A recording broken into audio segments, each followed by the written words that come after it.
안녕하십니까. 네. 오늘 또 오랜만에 우리 오세훈 시장이 자꾸 나오겠다고 했는데, 오세훈 시장님 저희가 계속 일정을 잡는데요. 일요서울 TV는 그 시간의 수당이 없어가지고 밤에 일을 하지 않습니다. 그래가지고 오세훈 시장님 저랑은 가까운 회원인데 계속해서 지금 제가 요청을 했었는데 거절을 하다가 이제 뒤늦게 이제 필요하신지 연락을 오셨는데, 좀 미리 좀 하시지. 그래, 다 나오는데 정작 친한 우리 오세훈 시장만 못 나와서 아쉽습니다. 하여튼 시간을 내서 하는데 저희가 밤에는 할 수가 없어요. 요즘에는 특히. 네, 그렇게 좀 이해를 해주시고, 오늘은 조원진 우리 공화당 현재도 대표죠. 예. 역시. 아주 대단합니다. 강력한 야성을 가진 정치인. 우리 조원진, 우리 공화당 대표 모셨습니다. 안녕하십니까. 빼앗긴들에도 봄은 오는가. 상화 이상화 선생이죠. 우리 제 지역구에 두리공원에 상화 선생 시비가 있었잖아요. 네. 그래서 빼앗긴들에도 봄은 오는가. 이번 설 연휴 때 지역 주민들한테 인사드리면서 그 시비에 갔었죠. 가서 보면서 이게 일본 제국주의의 상황 아닙니까? 1926년 관동 대지진에 조선인 엄청난 분들을 학살했잖아요. 네. 그거를 보고 한국에 오셔가 지었는 시인데 요즘은 일본 제국주의 상황 같아요. 지금은 느낌이. 좌파 독재 신파쇼주의라고 얘기하는데 저는 빼앗긴 대한민국에 봄은 오는가. 이렇게 생각을 하고, 봄은 옵니다. 국민들이 더 힘들어서, 우리가 이제 4년차 아스팔트 있잖아요. 2016년 그 겨울부터 4년차 이제 5년차에 들어가는데, 그 겨울, 4번 겨울을 지나면서 느끼면, 우리 공화당 했던 말이 다 맞았다. 네. 그때 탄핵 정국에서는 이게 탄핵 거짓이다. 그리고 제가 선언을 했죠. 촛불에 국민들이 속았다. 촛불 쿠데타에 의한 권력 찬탈이다. 그래서 저는 문재인 정권 자체를 인정을 안 해요. 누가 나보고, 저번 문재인 대통령이라 좀 카락했더니, 대통령다운, 예를 들어서 생성에서부터 지금까지 대통령이 다워야지. 그래서, 다른 사람들은 자꾸 그러다, 대통령 선거를 통해서 됐는데, 그거를 하면 되나? 그 앞에 국민을 속인 촛불에 거짓이 있었다는 거죠. 거짓했죠. 선동했죠. 그 많은 업무들이 있었잖아요. 박근혜 대통령에 대해서 80가지의 그 거짓, 가짜뉴스를 가지고 거짓의 산을 누리고 80명의 패널들이 한겨레나 등등 좌파 언론들이 한마디 쓰면은, 그것도 인터넷 언론들이 한마디 쓰면 그걸 재생산해가지고, 받아가지고, 당사자도 여기 저도 재생산한 사람 중에 하나입니다. 반성하고 있습니다. 그래서. 근데 그때는 판단을 하기가 어려웠어요. 어려웠죠. 막 언론이 쏟아지고, 가짜뉴스 쏟아지니까. 근데 사실은 그 당시에 가장 아쉬운 것은 촛불 인원보다 태극기 인원이 더 많았거든요. 네. 그것을 조작했잖아요. 태극기는 시작할 때, 마무리할 때만 찍어냈다고. 근데 실질적으로 그 자리에 있었던 사람들은 촛불도 보고 태극기 다 봤잖아요. 네. 3월 1일 같은 경우는, 2017년 3월 1일 같은 경우는 한 300만 명이 모였잖아요. 그건 뭐냐면, 동대문, 이쪽에 남대문, 등등 다 꽉 찼잖아요. 근데 어느 언론도 그걸 안 실었어요. 어느 언론도 그냥. 그리고. 언론이 좀 편파적인 부분이 있어요. 아무튼 저는 좋게 생각하면은 언론이 몰랐다. 또 한 가지는 알았습니다. TV 조선에 계셨으니까 조중동은 나름대로의 종편의 문제도 있고 사주의 문제도 있고 이래서 그렇죠. 어쩔 수 없는 상황으로. 근데 어쩔 수 없다는 것도 말이 안 되죠. 또 하나는 3월 10일이 여러분들 앞으로 이제 기억해야 될 날이에요. 3월 10일 날 헌법재판소에서 파면 불법 탄핵이 되는 겁니다. 그때 그 자리에서 5분이 돌아가셨어요. 알고 있습니다. 자, 한 분은 경찰 스피커에 맞고 저 눈앞에서 돌아가셨고, 다른 분들은 아무튼 경찰에 과잉 대응으로 해가지고, 세 분이 돌아가셨잖아요. 네. 또 한 분은 우리가 아는 바로 여성 한 분이 돌아가셨는데 그 여성이 없다는 거죠. 그래서 제가 국정감사에서 밝혔어요. 소방에서도 네 분이 돌아가신 게 확인됐다고. 그런데 언론이 침묵하더라고. 역대의 단일 집회, 단일 시위 중에서 네 분이 그들 말대로 네 분이 돌아가셨던 사건이 없습니다. 이걸 덮어버렸어요. 그러니까 저는, 아니, 이게 무슨 언론이냐.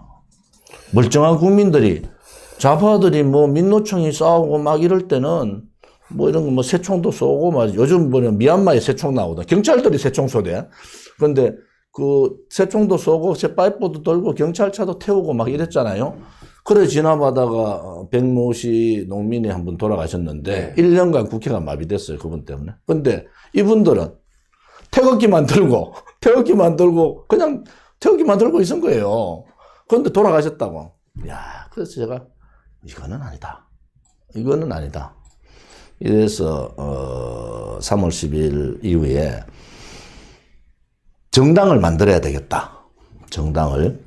그때 자유한국당이었죠. 제가 그때 탈당했죠.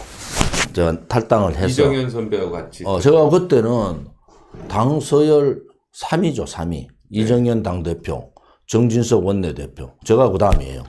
사무총장. 사무총장이 최고위원 중에 가장 표를 많이 받은 수석 최고위원. 수석 최고위원. 뭐 그 정도라고 얘기하는데 아무튼 그걸 팽개치고 뭐 사실 제 지역구는 제 상대가 없었어요. 제가 19대 때 뭐 전국 대도시에서 득표율 제일 높았죠. 항상 60%가 넘게 나왔단 말이에요. 20대 때도. 그래도 당에 그냥 머물러서면은 뭐 원내대표, 당대표까지 했겠지. 근데 탄핵 정국을 제가 제일 많이 합니다.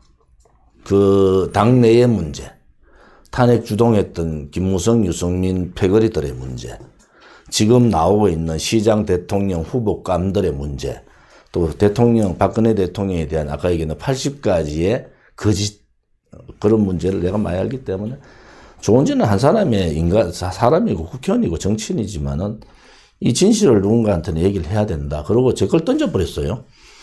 요즘 저보고 묻는 분들이 항상 묻더라고. 우리 박영카 같이. 아니, 후회 안 하시냐고. 저는 뭐 후회하지 않는다. 제 성격상도 그렇지만은 오히려 문재인 좌파 독재 정권하고 아스팔트에서 정치인으로 싸우는 유일한 정치인 같으면은 그거는 영광이다. 영광이다. 저보고 뭐 손가락질 하는 사람들이야, 좌파들이야 손가락질 하겠지. 그런데 그거야 감수하는 거고. 좀 좌파는 저는 뭐 대한민국 땅에 새빨간 사람들, 박정희 대통령의 반공이 국시다 하는 얘기가 요즘 생각나는 거야. 요즘 이렇게 새빨간 사람들이 많았나? 자생적 사회주의, 이인영 통일부 장관이 나보고 그런 말 묻더라고. 혹시 자생적 사회주의 이런 사람들 있냐고 나보고 묻대. 내 국회의원 할 때. 당연히 있다고. 당신 같은 사람이다. 그렇지. 자생적 사회주의 있죠. 그래서 이제 국민들께서 문재인의 이러한 상황을 보시면서 느끼셔야 돼요. 자, 박근혜 있습니다. 그러긴 해. 무엇을 돌려놔야지 이 대한민국이 사회주의, 공산주의 가는 길을 막을 수 있느냐? 탄핵입니다. 제가 말한 대로 탄핵이 불법 거짓이다 라는 부분부터 나와야 돼요. 그래서 뭐 국민의힘이 뭐 암만 얘기해도 놓고 해도 들은 척만 척하고 타이틀만 국민을 붙여놔. 국민의힘. 근데 뭐 국민들이 그 믿음이 가야지. 제가 항상 국민의힘 마음에 안 들죠. 마음에 안 드는 정도가 아니고, 아니 좋은 짓 하나만도 못해. 내가 후배들 많잖아요. 원래 거기고 뿌리고 국민의힘이 원래 뿌리지. 원래 뭐 내가 거기 오래 계셨고. 아니 새누리당 뭐 그전부터 해서 제가 할 수 있는 초선 때 전략기획본부장 했죠. 초선 때 MB 정부 때 환노위 간사가 MB 정부의 노동개혁을 제가 했잖아요. 네. 차명진 뭐 이래가지고 제가 했잖아요. 그때 파트너가 누구냐? 추미애야. 그 추미애가 삼보 일배 하게로 만든 장본인이 저예요. 추미애 정치에서 죽을 뻔했다고. 왜 민노총하고 반대되는 노동개혁을 했거든. 엄청 노력했다니까, 제가. 그래서 아무튼 노동개혁을 했단 말이에요. 뭐 재선 와가지고 전략기획 본부장하고 원내 수석하고 할 거 다 했죠. 최고위원하고. 그리고 재선 때 뭐 했습니까? 공무원 연금 개혁했어. 그러니까 양대 정부의 최대 개혁을 제가 했어요. 여러 사람들하고. 근데 주도적으로 했단 말이야. 그러니까 뭐 미래는 있겠어? 지금 국민의힘에 뭐 조언해주고 싶은 게 있으면 어떤 일? 뭐 국회는 오래 못 가요. 좋은 지 3선 해보니까 지치더라고. 그러니까 초선하더라도 내가 더 이상 지쳐서 못하겠다 할 정도로 일해라. 그러고 눈치 볼 거 하나도 없습니다. 여러분들한테는 아무튼 국민이 있다. 국민이 있다 생각하고. 말만 국민의힘이라면. 아니 내가 말하는 조언하고 싶은 건 국민이 있다 생각하고 당당하게 해라. 의원들에게 한마디. 당당하게. 국민의힘 뭐 김종인 영감님은 저 대학 선배잖아요. 그러면 뭐 가끔 개인적으로도 뵙고 뭐 식사도 하고 이런 사이였지만은 이제 떠나실 때가 됐다. 그분이 노태우 정부 때 했던 여러 가지 경제 정책이나 그런 상황들은 굉장히 지대하다고. 가는 정당마다 비대위 가가지고 문재인 만들듯이 안 그랬으면은 안철수로 넘어갔지. 돌아가지고 뭐 박영수도 잡고 말이지 뭐 박영수한테 뭐 우리 정치개혁 같이 합시다 하고 잡아놓고 막 이래가지고 탈당하는 사람 막아놨잖아요. 막아놨죠. 그래가지고 지금 이 문재인 정권이 생긴 거예요. 이제 문재인 정권에 어떻게 보면 이중대 같기도 하고 어떻게 보면은 잘 싸우는 것 같기도 하고 그런데 아무튼 이제 후배들한테 넘겨줄 때가 되셨다 이래 보고 나머지 국민의힘 국회의원들 뭐 저도 국회의원 3번 해봤잖아요. 저만큼 싸운 국회 안에서 싸우면서 야당 그 당시에 더불어민주당 국회의원들하고 협상한 사람도 없어요. 저는 목소리를 내고 싸우지만은 그 사람들하고 협상도 하고 했단 말이에요. 그러니까 개혁 두 가지 개혁을 할 수가 있었던 거지. 그러니까 잘못된 거에 대해서 특히 국가의 정체성 문제에 대한 거는 싸워야 돼요. 국가의 정체성. 그 다음에 정책의 룰. 예를 들어 가덕도, 신공항 이런 거는 이제 보수 정권은 좌파들은 목적을 위해서 가잖아요. 근데 보수 정권 또 다른 거, 보수는 또 다른 것이 뭐냐면 보수의 가치가 이 과정, 절차 이게 대단히 중요하다고. 근데 이게 어느 날 국민의힘이 놓친 게 과정 절차의 관계가 없어졌어요. 자기들도 목적을 위해서는 더 자로 가도 된다. 뭐 돈을 더, 저희들 어차피 퍼줄 거 우리도 같이 퍼주자. 그러고 얘기할 수 있는데 국민들은 어떻게 생각하냐. 뭐 김종인 영감이 뭐 많이 준다 한다. 그 야당 얘기로 듣고 돈을 직접 주는 내한테 10만 원을 누가 주냐. 문재인 정권이 주더라. 내한테 20만 원 누가 주냐. 이재명이가 주더라. 그게 포인트예요. 여기 쌈만 떠들어도 돈 주는 사람한테 점수를 주는 거지. 그거 국민 세금으로 주는 겁니다. 그죠? 이재명 개인 돈으로 주는 게 아니고 10만 원 주면 문재인 대통령 개인 돈으로 주는 게 아니에요. 경기도에서 몇 년? 이러면 문제. 몇십 년 동안 갚아야 된다 하더라고. 아니 그게 10만 원 주고 100만 원 주고 이런 게 국민 우리 돈 짬짓돈 다 걷어서 주는 거지. 그게 누가 주는 게 아니거든요. 근데 또 내가 그렇게 얘기하면 그러더라고. 아니 그럼 박근혜 정부나 이명박 정부 때 그렇게 줬냐고. 나한테 거꾸로 대고. 우리가 그렇게 세금 내도 줬냐 말이야 돈을. 또 그럴 땐 또 할 말이 없어. 그거 할 말이 있지. 왜냐하면은 그때는 미래 세대라는 걸 걱정했어요. 박근혜 정부 때 연속 4년 가까이 56개월을 경제 상승 곡선을 탔어요. 56개월 동안.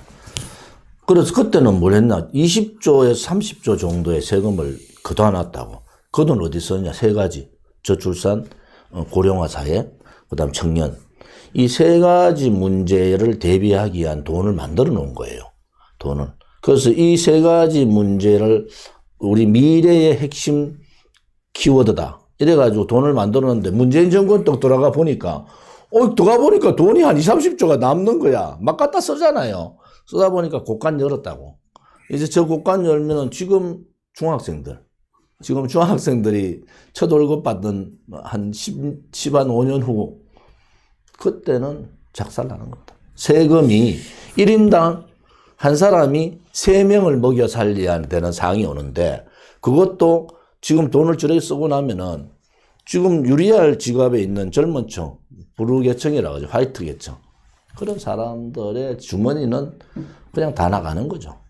다 나가는. 그래서 저는 걱정이 돈을 저래 다 쓰고 나면은 실질적으로 돈을 써서 효과가 있으면 되는데 지금 코로나 전국에서는 돈을 자영업자가 죽으니까 풀어야 돼요.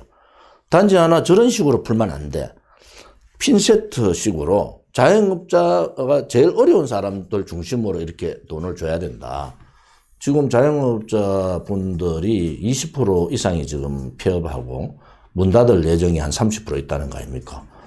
그런데 자영업자 분들은 죽으면은 못 일어나요. 왜냐면 가게에서 돈을 빌려가지고 혹은 자기 퇴직금을 가지고 했단 말이에요. 한 번 쓰러지면 못 일어나. 그러면 자영업자 소상공인이 무너진다는 것은 바로 가족 체제가 해체되는 거야. 가정이 무너져 본다고. 한 가정이 무너지면. 가정이 무너지면 뭐 집단 자살이 오는 거야. 코로나로 죽는 사람보다 집단 자살로 죽는 사람이 더 많다는 걸 알아야 된다고. 지금 그러면은 이게 결국은 사회주의 공산주의자들의 논리식으로 가는 거예요. 뭐냐면 중산층이 몰락한다고. 중산층이. 지금 이미 다 몰락했어요. 그게 중산층의 몰락이라는 것은 지금 부익부라는 것은 소위 상위 계층 10%의 부는 엄청나게 강남 집을 가진 사람들은 뭐 있죠. 10억, 20억 올랐잖아요. 그런데 그 중산층 소위 말하는 계층 중에서 4분류부터 7분류 사이 이 분류의 중산층이 무너지면은 결국은 중산층의 비판 능력이 줄어들고 국가의 예산 돈 주는 돈만 쳐다본다. 이런 그러니까 10%의 빈익, 그러니까 이제 부익부만 남으면 나머지 90% 중간층이 없어져 버리고 어떻게 보면 프롤레타리아 혁명이 일어날 수 있고 계급 투쟁이 제대로 일어나고 그래서 투표를 아무리 해도 안 되는. 그죠? 지게 되는. 지게 되는데 그런 결과를 이제 우리가 보통 맞게 되는 베네수엘라 얘기를 많이 하잖아. 조금 다른 경우는 있는데 아무튼 지금의 우리 대한민국의 그 전에 뭐 코로나 전에 산업 구조로도 우리의 중산층은 위태로운 상황이에요. 왜냐하면 산업구 4차 산업이 들어가면서 이 중산층의 룰들이 없어진다고. 그러니까 이 4차 산업에 들어가면 일자리가 줄어들고 당연하게 일자리가 줄어들면서 자영업자나 일자리 창출에 젊은이들 압박을 받잖아요. 그런데 이번에 보니까 1월 달에 실업자가 한 100만 명 줄었어요. 100만 명. 실업자가 100만 명이 170만 명이 늘었어. 170만 명이 늘었어. 아, 늘었어요? 늘었어. 그 취업자가 한 100만 명이 줄었다고요. 아, 취업자가? 그 중에서 실업자 중에서 쉽게 말하는 그 53%도 청년이야. 지금 취업자가 예를 들어서 98만 명 정도 되면은 53만 명이 20대, 30대 청년 일자리에 준 거예요. 그러면 나머지 일단 홍남기 뭐 솔직히 얘기하되 공공기관, 공기관 뭐 일자리 창출하겠습니다. 3개월 알바야. 그 동사무소에서 노란 옷, 파란 옷 입고 다니는 분들, 뭐 저는 그래 봐요.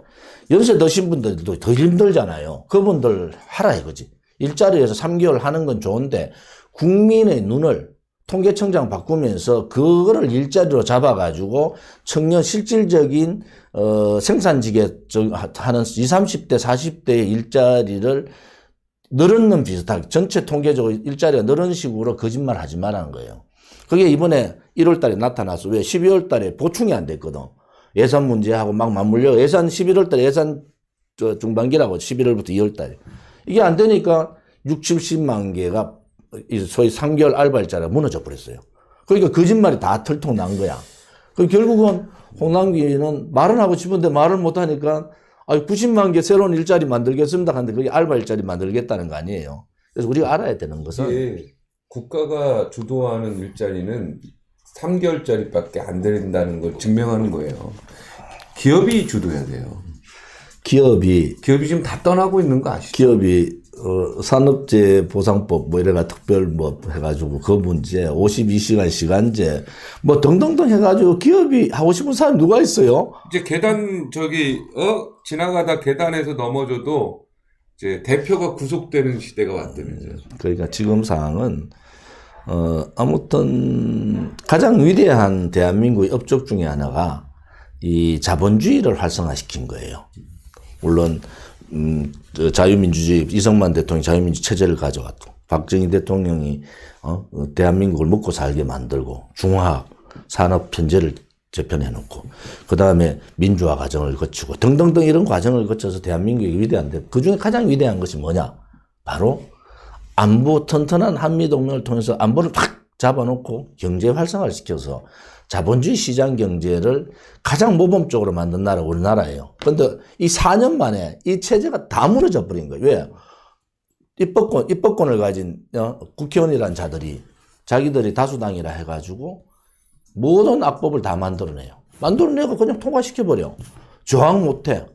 그러면 내가 국민의힘 보고 그래요. 나는 처음에 국회 상임위원장 7, 8석 안 바뀌었다. 아, 이제 제대로 가는구나. 그 다음은 뭐냐? 국회의원직 사퇴다. 한번 붙자. 이럴 줄 알았거든? 근데 뭐 국토위원회, 보건위원회 이런 거 좋잖아요. 이거 지금 이 상황에서 또 부동산 문제 국토위원장만 맡아서도 저리까지 못 가요. 위원장이 할 수 있는 권한이 있다고. 그거 다 내팽개쳤잖아. 그러고 지금 와가지고 하는 거 보니까, 야, 이 사람들이 객기 부렸구나. 객기 부렸구나. 그래서 객기 부렸으면은, 내가 조영 원내대표가 저하고 뭐, 가까운 친구예요. 얼마 전에 만났어도 그 얘기했어요. 아니, 뭐, 그 다음 후속타가 뭐냐는 거야. 없어. 그러면은 그 고통 어디로 가냐? 법 하나가 잘못 올라가면은 국민 300만 명이 피해를 봐요. 최소. 법에 따라서. 최소 300만 명이 관련돼가 있다고. 그런데 그냥 이 법을 상임위원장이 잡을 수 있는 법. 특히 부동산 같은 경우는 상임위원장 안 올릴 수 있어요. 그럼 싸우는 거잖아요. 그럼 제일 중요한 게 교육, 국토, 부동산 문제, 그 다음에 보건복지, 뭐 이런 부분 단락했으면 다 줬을 거야. 중요한 걸 딱 받아가지고 국민들이 생활과 직결되는 거를 받았으면은 그때도 코로나 전국 아닙니까? 그래서 했으면은 저렇게까지 무력해지지 않았을 텐데 저런 상태가 됐다. 그렇다고 밖으로 나와서 투쟁을 하는 것도 아니었고. 투쟁하려니까 뭐 중도 좌파들이 절에 나가가지고 투쟁하니까 뭐 다 극우로 몰잖아요. 내가 속으로 대한민국에 극우가 어딨냐? 좋은 지인은 맨날 욕이나 먹고 뭐 검찰 경찰에 고소고발만 당하고 좌파들한테 그래 당하지. 뭐 우리가 뭐 한번 뭐 몽둥이를 들어봤어요. 돌을 던져봤어. 그러니까 지금 태극기 세력 때문에 그 태극기 단어 때문에 뭐 3.1절이라든가 8.15 광복절날 옛날엔 태극기가 아파트에 많이 달았거든. 근데 지금은 태극기를 다는 집이 거의 없고 태극기 사랑이 이 태극기 세력 때문에 그런 건지 그렇지 않고요. 괜히 이상해지고 있고 그러니까 중도 세력들이나 정광 민주당 목사님하고 우리하고 조금 결은 달라요. 근데 가는 길은 같은데 하나는 저는 뭐 헌법에 있는 정교 분리의 원칙을 저도 뭐 기독교 신자잖아요. 그런데 아무튼 그 원칙은 지키는 게 좋겠다. 왜냐하면은 이 기적주의나 신비주의하고 그 다음에 이 현실주의 정치하고 맞지 않거든요. 그래서 가능하면 분리하고 이 소위 정체성 문제 또 이 독재로 가는 문제 그 다음에 상권 분립의 침탈 문제 제가 정체성이란 자유민주주의 체제에 대한 침탈 그 다음에 이 시장 경제에 대한 침탈 자유시장 경제 그 다음에 우리 자유통일에 대한 국가 안보에 대한 침탈 이 부분만큼은 확실하게 싸워야 된다. 그래서 저는 뭐 이번에 3월 1일 날 선언을 했죠. 3일 날 총력 투쟁하겠다. 첫째는 3.1절에 뭐 태극기를 겁시다. 3.1절 날 그럴 때 위에다가 까만 그 리본 까만 리본을 하나 달자. 그게 저항이다. 그게 이제 소위 말하는 문재인 좌파 독재 정권에 대한 국민의 저항이다. 이렇게 해서 기왕 태극기 다실 때 위에다 까만 리본 하나를 다 달자. 이런 말씀을 드렸고 두 번째는 우리 공화당과 같이 생각을 하고 있는 단체들이 서울에 200곳에 집회 신고를 합니다. 200곳에서 그래서 코로나 방역 중국 폐렴 방역 지침을 지킬 거예요. 예를 들어서 100인 미만으로 들어오면 100인 미만의 집회를 각 구청마다 집회를 하고요.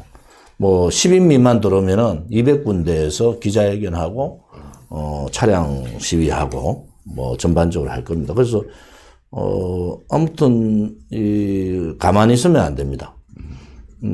정원 목사님이나 저쪽 다른 분들은 또 인터넷상으로 뭘 하고 계시잖아요.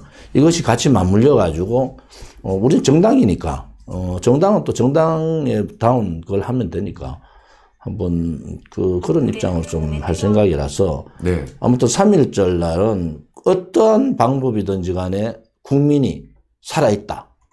문재인 좌파 독재 정권에 폭주하는 좌파 붉은 열차를 막아야 된다. 국민이 살아있다는 걸 보이기. 그 국민 저항권이라는 건 헌법적 가치예요. 국민이 살아있다는 걸 보여야 된다. 그래서 우리 공화당 나름대로 그런 방법들을 찾을 생각이에요. 코로나만 아니면 벌써 난리 났죠. 끝났지. 네. 근데 지금 코로나 때문에 다 스톱된 상태고. 근데 정부가 이제 다 풀었는 수도권 말고 비수도권은 이제 자정 이후도 이제 영업할 수 있도록 다 풀었는데 왜 5인 이상만 안 푸는 거야? 난 뭐 포차가 이거 뉴스 봤더니 막 그냥 100명이 이거 포차에서 막 다 떠들고 난리인데 그게 5인 이상이 무슨 의미가 있다? 아무튼 아마 그게 여기 지금 우리 형님 그 광화문 그것 때문에 5인 이상 우리는 풀면은 아무튼 최소 10만 명 이상은 나온다. 우리 공화당 자체적으로도 우리가 지금 매주 한번 시간 나실 때 우리가 아침 10시에 월요일 날 최고위원회를 해요. 그때 뭘 발표하냐 그러면은 한 주 동안 우리 공화당에 입당했는 숫자를 발표를 해요. 매주. 네. 한 주에. 네. 사실 입당 어렵습니다. 뭐 사람들 정당 만들려고 했는데 당원 못 만들어가지고 뭐 업었잖아요, 정당을. 우리는 보통, 박근혜 대통령의 무죄 석방 서명하는 분들이 한 10,000명에서 15,000명. 매주. 네. 우리가 서명을 그냥 인터넷에 받는 게 아니라 직접 서서 본인들이 사인하잖아요. 그 다음에 당원이 3,000에서 4,000 매주. 그다음 책임 당원. 그러니까 3,000, 4,000명이 는다는 얘기예요. 느는 거죠. 지금 총 당원이 몇 명이에요? 한 40만 명. 와, 엄청나네. 그다음에 우리 당에 돈을 내는 분들이 그러니까 이제 매주 이제 돈 내는 당원이 한 500씩 늘어요. 매주. 네? 그러니까 이거를 여러분들이 매주 월요일 날 10시에 우리 공화당 TV라고 있어요. 딱 들어가서 보면은 우리 이성호 청년 최고위원이 발표를 해요. 매주. 그러니까 어느 지역에 몇 명, 어느 지역에 몇 명 쭉 발표해가지고 통계를 얘기할 때 우리가 이제 박근혜 대통령의 무죄 석방 해달라 하는 게 지금 240만 명이 넘었어요. 청와대 저도 총은, 했습니다, 이거. 청와대 총은 20만 명 하잖아. 근데 우리가 240만이 넘으면서도 매주 10,000에서 15,000명이 석방해달라고 사인을 해요. 그 다음에 당원이 2,000에서 3,000이 매주 늘어요. 그 다음에 돈 내는 당원, 그거 중요하다고. 돈 내는 당원이 매우 중요하죠. 3,000에서 5,000이 느는데, 300에서 500이 느는데, 그러니까 우리 당이 지금 책임 당원도 돈 내는 당원이 한 5만 명 됩니다. 5만 명? 5만 명. 쌀은 매달 돈 내는 분들이. 쌀은 안 굽는데, 지난 총선 때 우리가 비펀드가 14억 빚졌거든. 그거 빚 갚아야 되는 비펀드 다 갚았어요. 14억, 총선 끝나고 14억 갚았다니까? 지금 이제 한 3억 그동안 있던 부채 남아있는데, 아마 3월 달까지는 다 정리를 하고, 아무튼 당이 계속 커지니까, 이게 뭐 40만이 되고, 책임당원이 5만이 되고, 매주 이런 식으로 계속 늘어나는데, 그냥 가만히 있으면 늘어난 게 아니고, 우리가 소위 말하는 서명대를, 전국에 한 100군데, 하잖아요. 지난 주는 설날이라서 연륜대도 한 60, 70군데 했고, 그 전주는 119군데 했어요. 서명대를. 전국에 뭐 시골까지 다 들어갑니다. 그래서 이 박근혜 대통령에 대한 탄핵의 잘못도 얘기하죠. 문재인 좌파 독재 정권의 10대 악행, 5대 범죄, 뭐 이런 것 얘기를 실어가 전단지 뿌려요. 이게 그러니까, 국민의힘이 해야 되는데, 국민의힘은. 뭐야, 세월호 고위 침몰설 김어준 고발? 이건 무슨 말이야, 이게? 제가 당대표 하면서, 그동안에 박근혜 대통령에 대한 거짓 가짜 뉴스, 그 다음에 퍼뜨린 패널들, 제가 뭐 쉽게 말하면 한 80개의 가짜 뉴스를 80명의 패널들이 퍼뜨렸다. 그게 다 거짓이거든. 네. 그게 다 명예훼손 걸리고 또 뭐 국민들이 봤을 때 잘못됐잖아. 김어준의 세월호 고의 침몰설은 이번에 합수단에서 세월호 침몰 없다. 뭐 이렇게 발표를 했잖아요. 1심에서. 그 김어준 저거 해가지고 무슨 영화가 이상한 거 만들어가지고 44억 벌었다 가대. 그럼 네 고발 대상이다. 그래서 뭐 우리 당원이 고발한 거예요. 고발했어요? 했어요. 고발하고 고발했더니 뭐 답이 없어? 그러면 우리 고발해 놓는다. 너가 거짓말한 건 분명하거든. 뭐 재판에서 아니라 하네. 거짓말한 건 분명하니까 끝까지 가보자. 우리 공화당은 선언했죠. 그래 우리가 그 당시에 거짓말했던 영상들이 다 있잖아.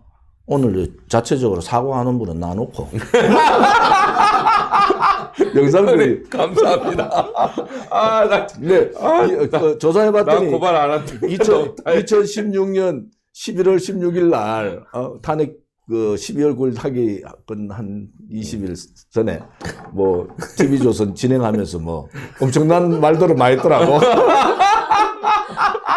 오늘 딱 이렇게, 내가 그 당시에, 뭐, 잘못했어. 이런 거 있잖아요. 내가 당시 총 맞은 모양이다. 지금 생각하니까 너무 쉽게 넘어갔다. 뭐 그런데 지금도 떠들어 잘났다고 떠드는 김건식이 같은 아들 있잖아. 그 아들은 뭐 지금도 떠들어. 근데 내가 자가 제일 못되게 굴었는데, 그 당시에. 지금 국민의힘에 가가지고 막 문재인하고 싸운다 이래. 그래서 내가, 니도 고발 대상이다. 지금 조사하고 있다, 우리가. 왜냐하면은 누군가는 그냥 우파도요.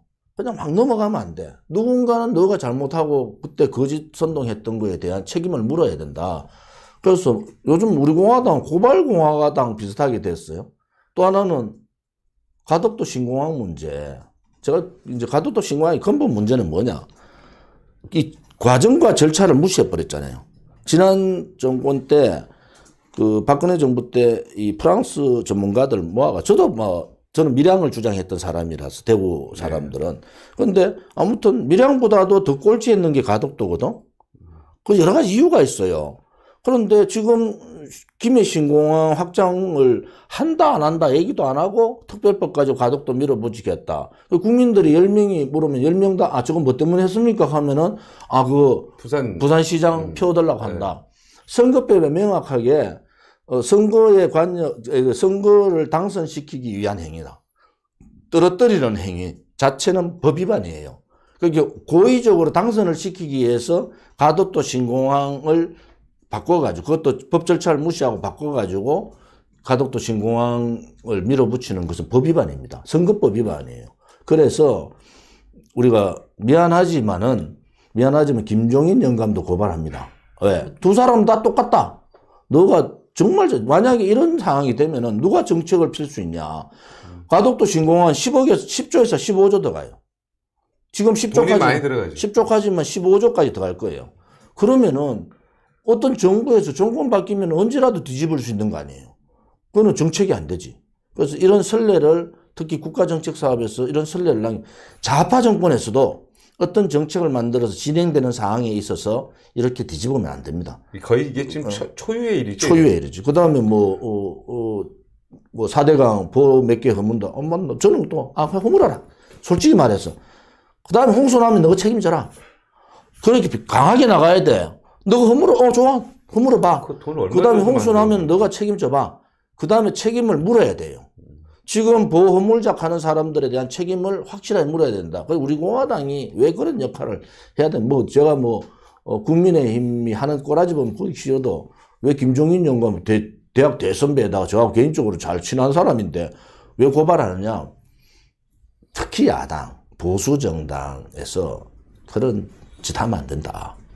앞으로는 이 절차 과정을 무시한 국책사업을 무시하고 표 얻기 위해서 하는 것은 또 선관위에서도 분명하게 우리가 선관위하고 검찰 같이 동시에 고발 들어갈 거예요.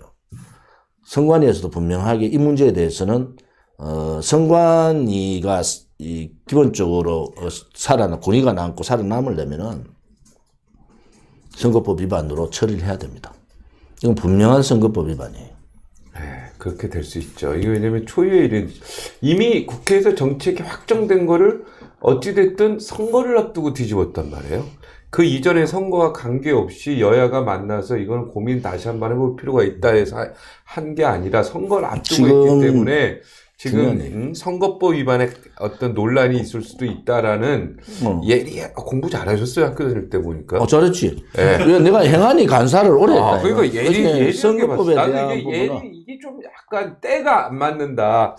진지하게 여야가 다시 정책을 바꿀 수는 있는데 선거를 앞두고 하는 거는 이건 좀 문제가 있을 수도 지금 있다. 더불어민주당 국회의원들하고 국민의당 국회의원들 말 한마디 한마디 우리가 모니터링 하잖아요. 우리가 지금 당 대표를 고발할 때는 쫄개들도 봐야 되잖아요. 소위 말해서. 쫄개들이 선거법 위반 말을 너무 많이 하는 거야. 현직 국회의원들이. 이거 선거법 위반되면은 국회의원직 날라간다니까? 3월 달에 재난지원금 또 준다는 것도 이것도 5월에 줘도 되잖아. 4월에 근데 주는 선거 거, 끝나고 줘도 되는데 왜 거는 3월에 주냐고. 국민의힘이 저래 밀렸으니까 지난 총선 때 네. 그때도 선거 중에 했어요. 선거. 자들은 중에. 가구당 100만 원 준다. 와. 뭐 이렇게 하니까 국민의힘에 누가 이거 했는지 몰라도 그때 50만 원 미래 준다 한 사람당 50만 원 준다. 200만 원 아닙니까? 평균 잡아서 한 사람당 50만 원. 그러니까 자들 100만 원 주니까 200만 원 준다. 아까 제가 얘기했던 거야. 주는 사람이 다 공은 가져가잖아요. 200만 원 말로 떠들면 뭐하노. 그러니까 지금 신공항 같은 경우는 가덕도 정치공항이라 그러죠. 그런 경우는 실질적으로 붙어야 돼요. 좌파들한테 끌려다니면 안 된다니까. 그 가덕도 신공항은 가덕도 가보셨어요? 내가 현장 가봤다니까. 현장 들어가면요, 가덕도 청년회, 가덕도 무슨 해가지고 반대 프레카드가 다 붙어 있어요. 가덕도 있는 사람도 싫어하는 거야. 섬에 있는 섬 주민들이 싫어하지. 그래서 자기가 다 나가야 되니까. 그러니까 그런 부분까지 다 감안하면은 좀 오른쪽 소위 우파, 자기들은 보수 안 한다니까. 너무 보수 정당 아니다 그러고 그냥 우파가 가야 될 길은 국가의 대한민국 정체성 문제하고 네. 이 우파의 그 과정 절차 이거를 대단히 중요시해야 된다. 네. 박근혜 대통령 언제 사면이 될 것 같나요? 박 대통령 사면 저끼리 빙봉 치다가 저끼리 했잖아요. 그러니까 제가 문재인 저 양반 참 못됐다 하는 것은 비껴치기 하는 거야. 비껴치기 또 하면 공이 당구 쳐보셨잖아요. 비껴치기 하면 이 공이 어디로 갈지 잘 몰라. 진짜로. 그러니까 좌로 가면은 손을 들어. 자기 비껴치기 했는데 좀 불리한 오른쪽으로 가면은 자기는 상관없다 이라는 거야.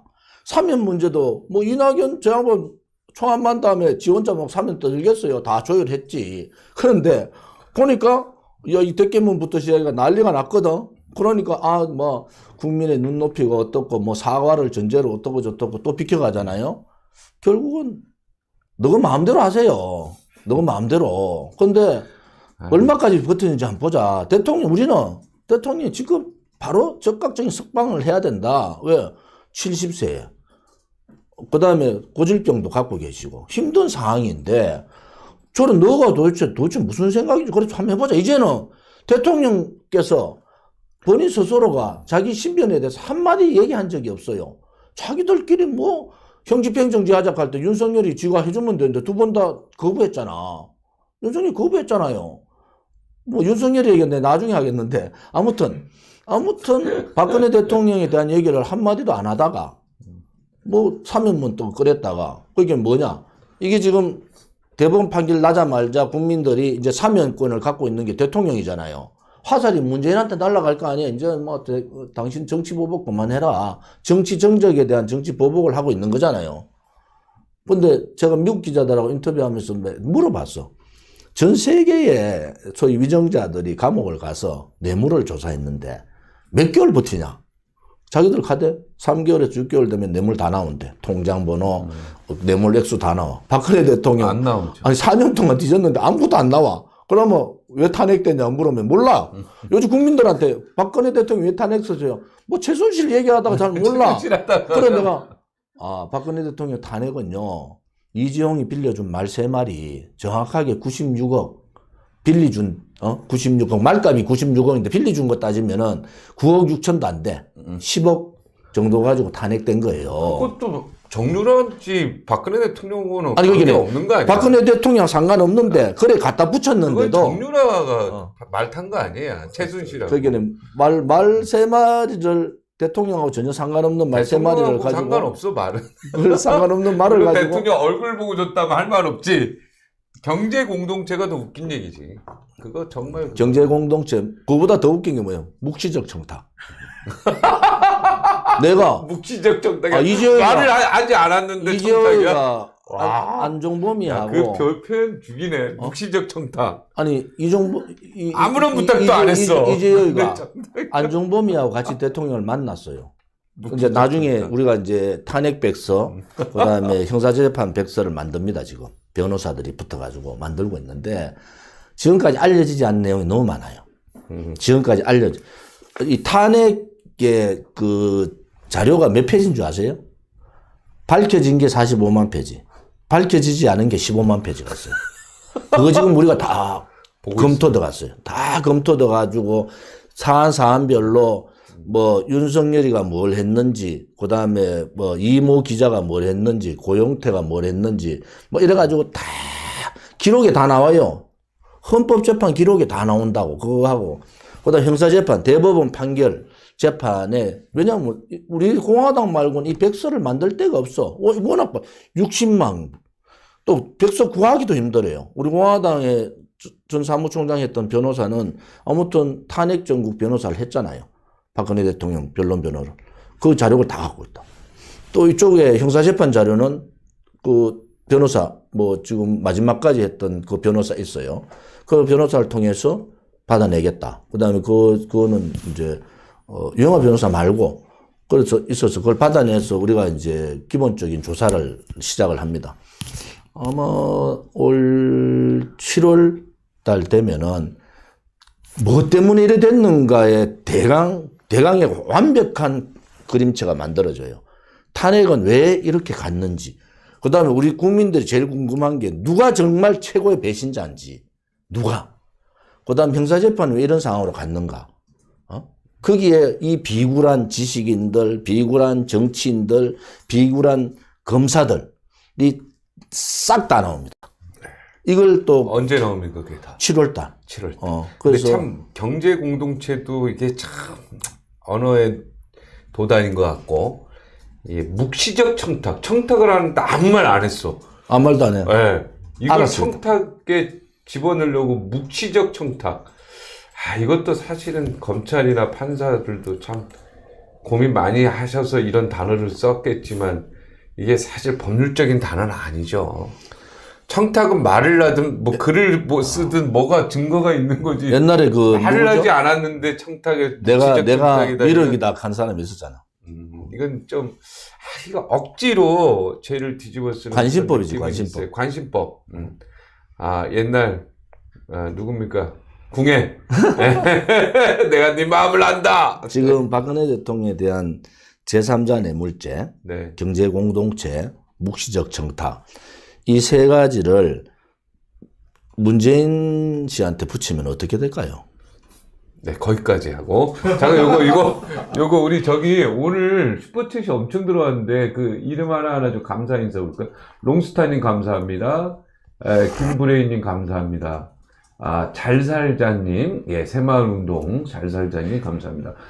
우파의 심장 우리 공화당 조원님 대표 존경합니다. 대한민국 서소리 TV 감사합니다. 제이드 림님 감사합니다. 세계에서 가장 멋진 조원진 대표. 인기 짱입니다. 우리 조원진 대표님. 정말 참 뿌듯하세요. 벌써 지금 3,500명으로 가고 있네요. 지금 3,500명 데리고 이렇게 이야기하신다 보면 되세요. 서울시장, 그 다음에 부산시장 어떻게 될 것 같아요? 부산시장은 박형준 후보가 지금 유력한 뭐 걸로 아무튼 알고 겨우 있는데. 이길 것 같아요. 겨우 이겨. 제 판단에는 겨우 이길 것 같은데 에라 안 해야 된다. 에라. 뭐 에라는 게 박영준 씨가 걸어왔던 길도 여러 가지 골치 아픈 길이 많아요. 자기 뒤처리를 잘 했는가 좀 둘러봐라. 그리고 잘못하면은 부산시장도 무너진다. 그래서 겨우 이길 것 같다. 이래 보고요. 서울시장은 저는 뭐 어렵다 봐요. 아, 진다. 왜냐하면은 코로나 전국에서 아무튼 25개 구청 중에서 24개 구청이 좌파들이 잡았잖아요. 그 중에서 23군데가 호남 사람이 잡고 있다고. 조직이 완벽하게 끝났어요. 그냥 선거 조직으로 전환하면 되는 거예요. 또 하나는 그 사람들은 뭐 공직에 있으니까 선거 조직으로 공식적으로 안 하겠지. 근데 아무튼 그런 시스템이 돼가 있다는 거. 비공식적으로. 그 다음에 언론 방송. 이재명이 저래 올라간 거 SBS 그 1시간씩 마누라하고 나와가지고 뭐 해경궁 뭐 뭔가 뭐 그분이 맞는지 안 맞는지 모르겠어. 근데 아무튼 1시간씩 나와가지고 매주마다 떠들어 버리겠네. 저도 이재명이가 선한 사람 완전 악인에서 선인이 됐더라고. 악인에서 선인이. 그러니까 막 올라가잖아요. 이 언론들요. 지금 띄우기 시작하니까 막 벌써 차이 나잖아. 그러다가 언론 방송 장악되지. 재력, 재정, 돈까지 쥐고 있잖아요.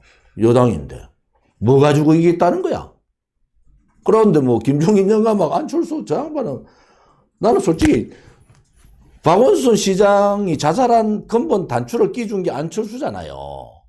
그럼 안철수 씨는 이 서울시장을 하면 안 돼. 다음에 있다가 막 대통령 후보 한번 나왔다 또 안 되면 이제 정계 은퇴하고 자기 재산 그렇게 정치하고 싶으면 자기 재산 이제 다 헌납하고 저는 이제 조용히 살겠습니다. 이래야지. 원인 제공을 한 안철수 씨가 보수 언제 안철수가 보수인가? 정권 뺏겨가지고 막 국민들이 막 허탈해가지고 온 국민들이 체제 역사 침탈 당황해서 독일 가가 마라톤 하고 있다니까. 마라톤 하면서 열심히 그래서 도대체 저 양반이 무슨 서울시장을 해서 뭘 하겠다는 거야. 뭘 하겠 결정을 잘 못한다는 거 아니에요. 그래서 안철수 시대는 끝났는데 지금 뭐 서울시장 선거도 탤런트 뽑는 것 같아요. 미스트롯처럼. 미스트롯은 신인이잖아. 네. 신인이 하는 건 좋잖아요. 싱어게인. 아니 미스트롯이야. 신인들이 싸워가지고 새로운 스타를 만드는 건데 이거는 구시대 인물들이 다 나와가지고 하겠다 하겠다. 내가 볼 때는 그 조은이 나는 가수다. 나는 가수다. 그래.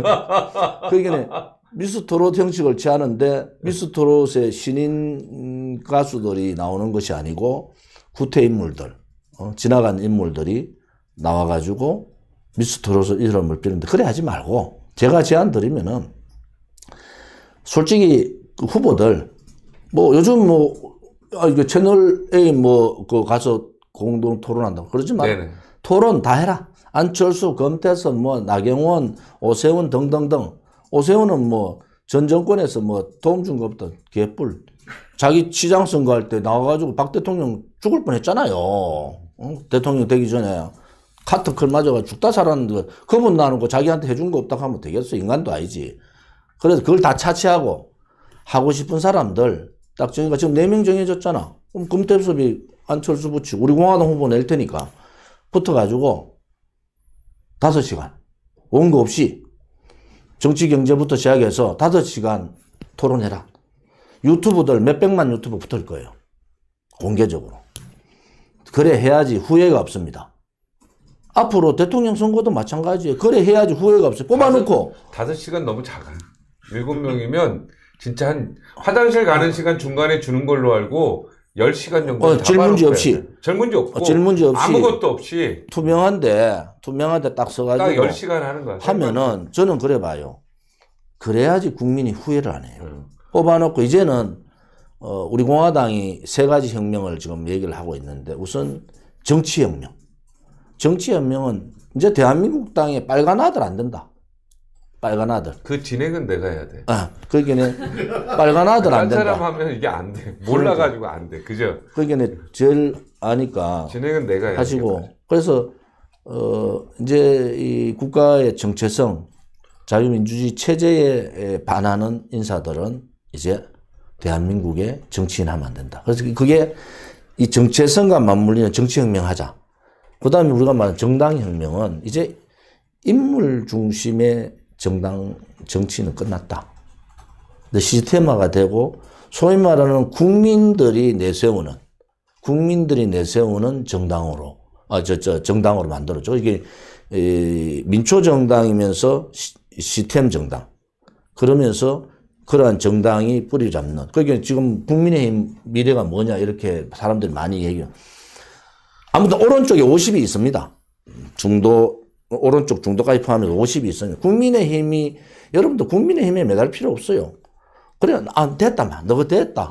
그러고 새로운 정당 만들면 그 50%가 국민의힘이 없으면 새로운 우파 정당이 만들어져요. 그게 스펙트럼이 넓잖아요. 그럼 그 스펙트럼 넓은 정당이 만들어져서 다양한 목소리를 받되 아까 제가 얘기했는 국가의 정체성에 어긋나는 정치인, 또 이 국민들의 민초에 맞는 정당, 그렇게 바뀌어야 돼요. 인물 중심이 아니고. 그 다음에 정치인, 정치하고 싶은 사람들은 이제 돈 문제 관련된 사람 하지 마라. 그 다음에 퇴직하고 내가 몇 번 하기 이런 거 하지 마라. 하지 말고, 또 군대, 국방의 의무 해라. 이런 우파다운 그런 정치인들. 그 다음에 거짓과 불의하고는 싸워야잖아요.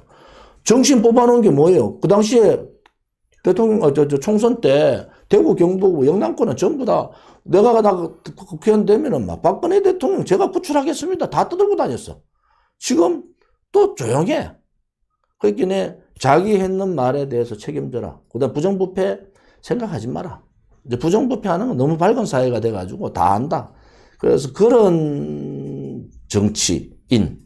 그래서 저희들이 이제 우리 공화당은 아무튼 여러 언론에서 우리를 다뤄지지 않고 이러하지만은 지금까지 이제 40만 또 이렇게 매주 당원들이 이렇게 늘어나는 것은 아무튼 우리가 가는 길이 옳다고 보는 분들이 있는 거예요.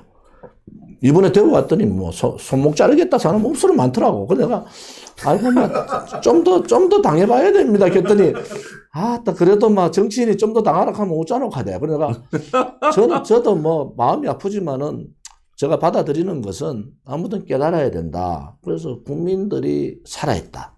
이게 우리 대한민국을 구할 수 있는 국민밖에 없습니다. 정치인 믿지 마십시오. 국민이 살아있다 하는 걸 이제 문재인 좌파 독재 정권한테 보여야 된다.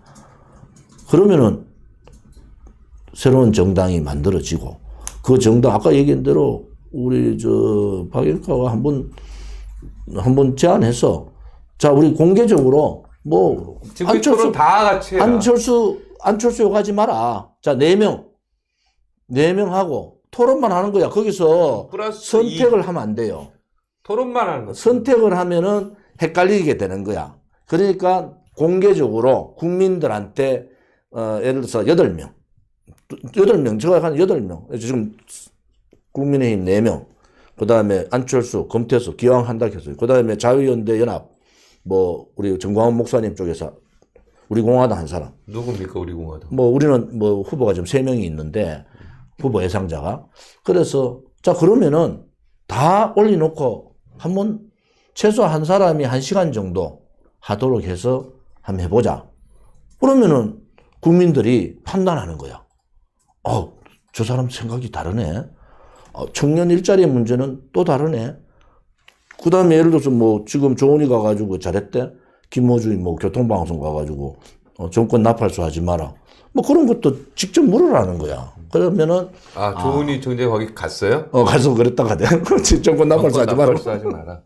그래서. 그렇게 오해받는 부분들이 좀 있었죠. 그래서 아무튼, 그것이 지금 오른쪽이 살아남을 수 있는 유일한 길이다. 저는 그래 보는 거죠. 근데 우리 조원진 대표님 목소리가 좀 만천하에도 알려져야 되는데, 예? 이렇게 지지인들한테 딱 갇혀 있어 버리면 안 되거든요. 그러니까 조금 더 유튜브 활동도 더 열심히 하시고. 오늘 제가 일요소를 오면서 2016년 11월 16일 날 박영카의 내용을 보면서도 제가 이렇게 온 거는 아무튼 그때는 그럴 수 있는 분들이 있었어요. 그때는 95%가 여론조사. 그런데 아무튼 지금은 오른쪽이 뭉쳐야 됩니다. 우리 공화당은 벌써 제안을 했어요. 우파 대연합하자. 단일 후보 내자 이런 제안을 했는데 제 생각은요. 안철수 검태에서 물론 뭐 인기가 있고 이러지만은 실질적으로 선관위 통계로 우리가 제3당이에요. 당원수로. 우리가 제3당, 더불어민주당이, 저 거짓말하면 안 되잖아. 국민의힘 2위, 우리가 제3위. 그렇지. 40만이 제3당인데, 자, 그러면은, 자, 제3당의 당 후보가 나가면은 싸워야 되잖아요. 그렇다 해놓고 우리 보고 뭐 또 후보, 또 우리 모른 척 하다가 후보 내면, 또 보수 분열한다 이런 소리 하지 말고, 우리가 장을 깔자는 거자. 저는 국민의힘 후보들도 좋은 후보가 있어요. 근데 그 사람이 기회가 박탈돼 있다고 알려야 되는데, 그러면 오른쪽에 우파 국민들한테 알리는 거는, 자, 일요 서울이 주최해라. 전 그런 거예요. 일요 서울이 주최해서, 일요 서울에서 유튜브 여러 개 초청해서, 아니, 뭐, 편엔 마이크도 있고, 가로세로 다 있잖아요. 예, 다 와라. 신의 한수도 오고, 다 와서, 자, 그러면 계속 사과하고 유튜브에 한, 대형 유튜브 한 10개가 같이 초청하는 거예요. 하자. 그 대신에 선관위에서 좀 걸잖아요. 이거를 선택을 하면 안 돼. 선택을 하면은 걸려요. 선택하지만 국민들한테 보여주는 거야. 그냥 보여주기만. 보여주면은 두 번만 보여주면요. 두 번만 보여주면 서울 시민들이 아는 거야. 서울시를 이렇게 끌고 갈 사람이 저 사람이나. 자, 그러면은 그 역할은 이제 언론 방송 믿을 수 없잖아요. 지금 또 이렇게 들어가 유튜브 들어오셔서 지금 또 사과를 하는데 지금 처음부터 보세요. 벌써 몇 번 사과했는데 지금 또 사과하셨어요. 그때 이 표현 하고 싶어요. 나도 속았고 국민도 속았다. 그죠? 박근혜 대통령이 한 말이잖아요. 맞아. 그때 이제 공천 18대 공천할 때 제가 이 말씀드린 서울시장 선거가 중요하다는 것은 다음 대통령 선거가요. 서울시장 선거 끝나고 1년 이제 상관 아닙니까? 이번에 우파 대연합 단일 후보 못 내면 서울시 대통령 선거 더 어렵습니다. 네, 진다고 봐야죠. 그래서 진다고 봅니다. 이번에는 국민의힘이 좀 손해보는 것 같다 싶어도 한번 해야 돼요. 아무래도 국민의힘 후보들이 많이 알려졌잖아요.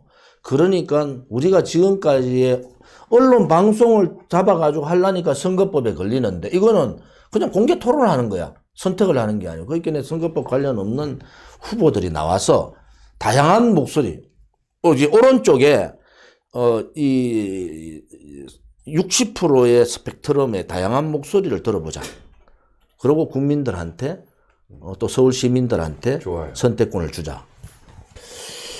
그렇게 하면 모든 게 다 끝날 것 같아요. 해결되죠. 왜냐면 요즘에 또 방송보다도 유튜브 시장이 워낙 커서 유튜버들이 또 다 와서 생방송하면은 굉장히 잘. 제가 한 가지 또 그 얘기했어. 홍준표 대표 쪽 뭐 이런저런 사람들 해서 홍준표 선배 이제 정치 좀 그만둬라. 정치 그만둬라. 왜냐하면은 구차하다. 특히 가덕도 공항 문제 그렇게 가는 것은 대통령 후보로 나왔던 사람의 얘기가 아니다. 그래서 내가 그랬어. 홍준표 선배 자신이 있으면은 우리는 후보 아니잖아요. 홍준표, 조원진, 제3지대에 누구 한 사람. 세 사람이 공개 토론하자. 이 전국에 대한 공개 토론 바깥에 자들이 말하는 국민의힘이 말하는 바깥에 있는 사람들끼리 모여가지고 공개 토론 한번 해보자. 저는 이제 정광훈 목사님 쪽 그 자유우파 연대인가 거기에 대표. 그다음에 우리 공화당 또 무소속의 홍준표 동의가 한 서너 명이 아까 얘기한 대로 대여섯 시간 또 토론해보자. 이제 토론을 받아들일 수 있는 이제 플랫폼이 생긴 거예요. 이 유튜브라는. 그전에는 해도 방송이 안 찍어주니까 신문이 안 실어주니까 안 되는데 지금은 유튜브들이 찍잖아요. 그러니까 한번 해보자. 바깥에서 맨날 엉뚱한 소리 하지 말고 그냥 불쌍해 보여. 대통령 후보까지 한 사람이 대발 좀 너도 가있겠네. 좀 불쌍해 보이니까 그러지 말고 토론하면은 홍준표 들어가야 되겠구나. 이래 하면 되거든. 재밌죠. 홍준표 선배 오면. 이게 지금 선거가 토론할 수 있는 기간이 그래도 한 60일, 50일 정도 60일 정도 남았나? 90일 전, 30일 전이니까 아무튼 이걸 구상을 해서 아직 시간이 있습니다. 한부터 시간이 있어요. 그러면 국민들이요 달라져요. 뭘 달라지느냐? 홍준표도 지 혼자 떠드는 줄 알았는데 생각이 깊은 사람이더라. 원래 생각을 안 깊어, 그 양반. 입에 나오는 대로 지키는 사람이거든. 그래도 생각은 깊어요. 생각은 깊은데 말이 그냥 나오는 대로 말 나오지. 평상시 생각은 깊지. 아이, 그래도 모래시계 검사인데. 아무튼 제 생각에는 국민들이 답답하시죠. 왜냐하면은 그동안 미치겠어요. 우리 공화당이 막 이렇게 바닥에서 아스팔트에서 떠들 때 정말 가만히 계셨는데 당사자들이 이제 당해보는 거야. 유치원 3법 문제부터 해가지고 부동산 문제, 청년 일자리 문제, 박근혜 대통령 때 보세요. 고용세습 기업들이 131개 기업이 있습니다. 민노총 산하. 111개 없앴어요. 고용세습. 이거 다 살아났습니다. 다시. 그 다음에 플러스 알파 대수. 그럼 뭘 의미하느냐? 청년의 일자리가 줄어드는 거예요. 청년 일자리가. 그래서 이 청년의 고용 절벽 사태가 이제 벌어졌으면 그건 뭐냐? 미래가 없다는 거야. 정치하는 사람은 아무런 동토의 날이라도 국민들한테는 미래의 그림을 그려줘야 돼요. 내가 황교안 대표한테 좀 아쉬웠던 것은 솔직히 우리하고 연대연합 구도를 짰어요. 그리고 그쪽에는 이장호 의원을 메신저로 만들고 우리는 박태우 당시 사무총장 메신저가 여러 가지 역할을 했는데 아무튼 그때는 벌써 선대위 구도로 바뀌어가지고 황교안 아무 힘을 못 썼잖아요. 근데 한 가지 뭐냐? 아쉬운 거는 그거야. 아무튼 여러 사람 얘기를 많이 듣는데 지도자는요. 본인 스스로가 그림을 그려야 됩니다. 판을 그릴 줄 알아야 돼요. 그러니까 10개 내지 20개의 전문가 조언을 받더라도 80개 정도는 판을 그려줘야 돼요. 그것이 제일 아쉬운, 그렇게 무너져 버잖아요. 자기 중심이 없으니까 무너져 버린다고. 그래서 본인도 후회하고 있을 거예요. 그러면, 본인이 후회하는 만큼, 본인의 상황을 바꾸면, 지금도 눈치 보면 안 돼요. 윤석열이 조금 뭐 지지율 떨어지면 내한테도 기회가 좀 있겠지. 이런 눈치 보면 안 됩니다. 국민들은 벌써 X표 쳐버렸다고. 그 X표에서 세모가는 작업이 얼마나 힘들겠어요. 힘들어요. 그래도 할 수 있는 길은 좀 완전히 환골탈태된, 뭐 힘들겠지만은, 그런 입장을 가지면 좋겠다. 또 하나는 저한테, 좀 사과해야 돼요. 왜냐하면은, 우리 보고 계속 기다려달라, 나를 믿어주세요. 계속 떠들어. 내가 계속 그랬거든. 믿어주긴 뭘 믿어줘. 나중에 본인이 사라져 버렸는데. 옛날에는 진보가 분열로 망한다 그러는데 지금은 보수가 분열로 망하고 있는 것 같다는 생각이 들어요. 저는 우리 조원진 대표님 오셨는데 국민의힘에 다시 들어가서 그 안에서 투쟁하는 것도 멋지지 않을까 이런 생각을 해봤습니다. 지금까지 그 탄핵 정국 이후에 반문연대라는 게 많이 빅텐트론, 반문연대 등등등 여러 가지 이름을 바꿔가면서 여러 가지 행태가 있었는데 그때마다 저보고 국민의힘 들어가서 당신이 좀 나서서 하고 네. 총선 전에는 국회의원 돼야 되는 거 아니냐 막 이랬는데 그때 들어갔으면은 우리 공화당 같이 바른 소리 내고 4년간 아스팔트에서 문재인 좌파 독재 정권하고 전면전하고 있는 우리 공화당 사라져요. 국민의힘에서는 되죠. 국민의힘이 안에 있는 사람들이 그걸 못 한다니까. 혼자 하시면 되지. 국민의힘 걸고 그럼. 국민의힘 걸고 혼자.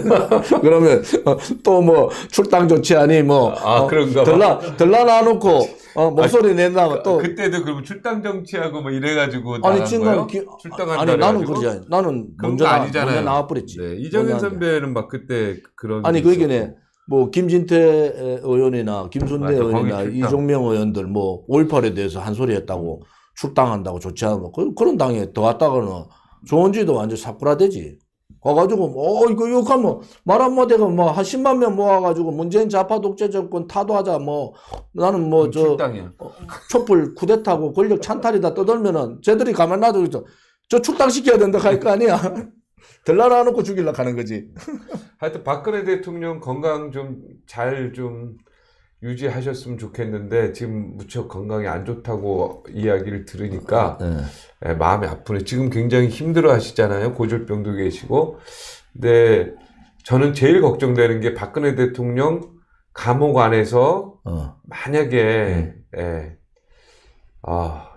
생각하고 싶지 않은 일이 발생하시면 대한민국이 정말 어려워집니다. 이러면 그죠?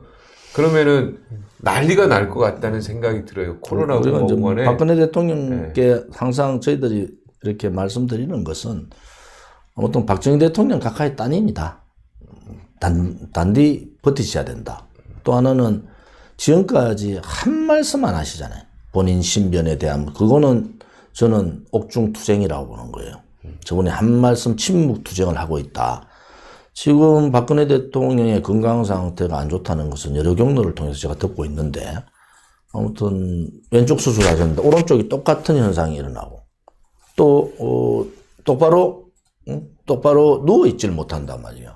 누우면 아프니까 거기 앉아 있어야 되는 상황이고 이런 여러 가지 또 신장이 나쁘고 이번에 좀 얼굴이 부으셨잖아요.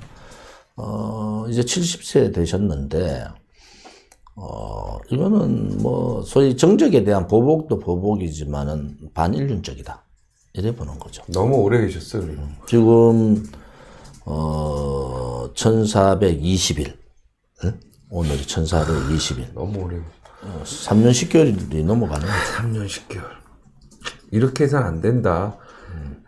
특별한 죄가 눈에 확 보이지도 않는데 누가 봐도 정치범으로 보이는데 이렇게 3년 10개월이나 가는 건 정말 세월호 가지고 아니다. 엄청나게 쟤들이 했잖아요. 아니 세월호는 세월호 선장도 뭐 무죄 박근혜 나와버린 대통령 상태인데. 책임이라고 하면 안 되죠. 세월호. 관계자들 많이 있지만 그러면은 지금 문재인 대통령 들어와서도 얼마나 사건 사고 많았습니까? 얼마나 많았는데 그걸 그렇게 얘기한 거. 뭐 삼풍백화점 무너졌을 때 성수대교 그럼 그거를 다 어떻게 보면 그때 YS 책임으로 묻지는 않았잖아요. 그렇게 하면 안 되죠. 네, 아무튼 박근혜 대통령에 대한 부분은 사명권을 가지고 있는 쪽에서 자기들이 필요한 정치적인 이용을 할 거예요. 우리가 주장하는 것은 너무 심하다. 정치 보복도 정치적인 정적에 대한 보복도 이렇게 하면 안 된다. 아무튼 빨리 즉각 석방을 하는 것이 맞다. 이래 보는 거죠. 우리가 모든 걸 다 떠나서 좀 정말 용서와 그 다음에 어떤 사랑과 이런 단어들 좀 다시 찾았으면 좋겠고 배려 이런 것들도 좀 찾았으면 좋겠어요. 이게 참 안타깝습니다. 뭐 특별하게 제가 볼 때는 특별하게 사람을 죽인 것도 아니고 누구처럼 이건 뭐 말이 좀 안 된다는 생각이 좀 들어요. 박근혜 대통령 건강하시고 얼마 전에 칠순 생일을 맞으셨는데 힘내시라고 한 말씀 드리고 싶습니다. 오늘 조원진 대표 나와서 근데 뭐 너무 뭐 극우다 그러는데 제가 볼 때는 극우는 아닌 것 같습니다. 그냥 평범한 자유 민주주의를 지키기 위한 분 정도 보이고 막상 만나서 대화해 보면요 뭐 없어요. 별게 없고 다 그냥 우리 자유민주주의를 사랑하는 사람들의 이야기니까 그렇게 했으면 좋고 하여튼 우리 국민 여러분 코로나 때문에 많이 고생하시는데 이제 좀 비수도권은 다 지금 이제 자영업이 열렸다고 하니까 빨리 수도권도 열렸으면 하는 간절한 바람입니다. 저는 이러다가 굶어 죽겠습니다. 이러다가 경제 무너져 다 죽겠습니다. 빨리 정부가 이제는 정신 차려서 아까 집단 자살이 더 많다고 하는데 진짜로 좀 경제 좀 생각해서 이제 풀어줬으면 좋겠고요. 박근혜 대통령 빨리 석방하는데 문재인 정부가 적극적으로 좀 이제는 나서서 3년 10개월입니다. 이건 인간적으로 너무한다. 이런 생각을 해봤습니다. 조원진 대표님 오늘 나오셔서 여러 가지 덕분에 지금 4,000명 가까이 지금 보고 있는데 대단하네. 네, 참 너무너무 감사합니다. 이게 생방송이고요. 딱 끝나면 벌써 2만 명 넘었어요. 네, 정말 감사하고 힘내시고 우리 공화당 잘 지켜주셨으면 좋겠습니다. 언젠가 국민의힘과 꼭 합쳤으면 하는 게 제 바람입니다. 감사합니다. 오늘 고맙습니다. 자주 불러주세요. 예, 감사합니다.